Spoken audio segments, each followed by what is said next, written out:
Hindi isusuko ng MILF ang kanilang mga miyembro na sangkot sa bakbakan sa Mama Sapano.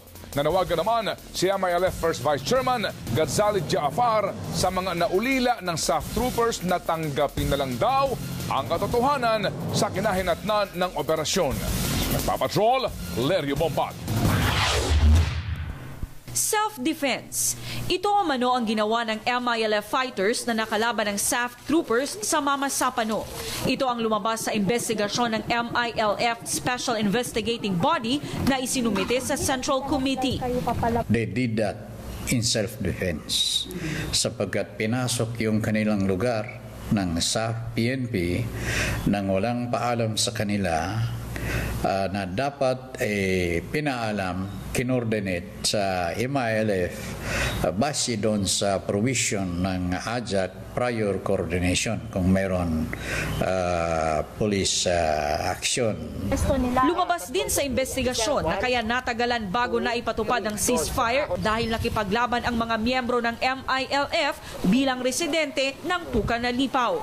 Yung lugar na yon hindi kampo ng MILF. Ibig sabihin, dahil hindi kampo, community ng mga Muslims na naninirahan doon, mga Muslim civilians, lumaban sila not as organized unit or units. Walang nagkukuman sa kanila na squad leader maybe or company commander.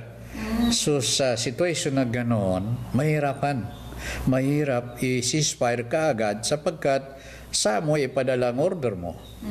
Giit pa ni Jaafar, hindi nila isusuko ang mga miyembrong sangkot sa bakbakan. Ngayon ang posisyon ng MILF, we cannot do that sapagkat meron ongoing peace process sa pagitan ng gobyerno ng Pilipinas at Bangsamoro people, the Bangsamoro people represented by the MILF in this negotiation. And therefore, lahat ng gagawin ng MILF hindi lalabas dyan sa peace process. Pero sabi ni Jaafar, initial result pa lamang ng investigasyon ang isinumite ng Special Investigating Team. Inaalam pa rin nila kung sino ang lalaking nasa viral video na bumaril sa ulo ng sugatang SAF. Aminado si Jaafar at ang ibang opisyal ng MILF na marami sa mga mambabatas ang kumo-question ngayon sa Bangsamoro Basic Law. Naiintindihan umano ito ng MILF. Pero tumangging magkomento si Jaafar sa sinabi ni Father Eliseo Mercado ng Institute for Autonomy and Governance na binayaran ng gobyerno ang MILF para maibalik ang mga armas ng SAF. Hindi ko alam kasi hindi kami nag-usap niyan. Kung nakapag-usap kami, tatanungin ko siya yung source ng kanyang information. Bukas ang MILF sa maraming posibilidad na kahihinatnan ng Bangsamoro Basic Law, pero nanindigan silang hindi tatanggapin ang malabnaw na bersyon nito. Ang MILF hindi niya tatanggapin ang isang batas. Wala na yung original na substance, diluted na, inutil, sapagkat hindi rin ito maka-solve the Bangsamoro issue, and therefore it is practically and almost useless.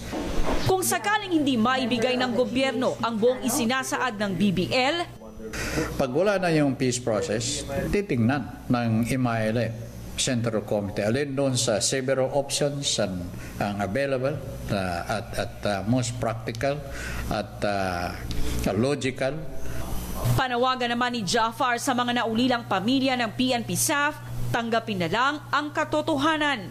Kung ang isang tao magsundalo siya o papasok siya sa PNP Police, para bang yung isang paa niya sa hukay. Ang reality, pag nasa giyera ang isang sundalo at isang pulis, maaring tamaan ng punglo, maaring mamatay. Sa amin maraming namatay rin, napaslang dahil sa giyera ito. Pero di bali sa amin sapagkat pinaglalaban namin yung noble cause. Pero nagsikap kami sapagkat ang talagang gusto namin peaceful solution. Lerio Bombat, ABS-CBN News.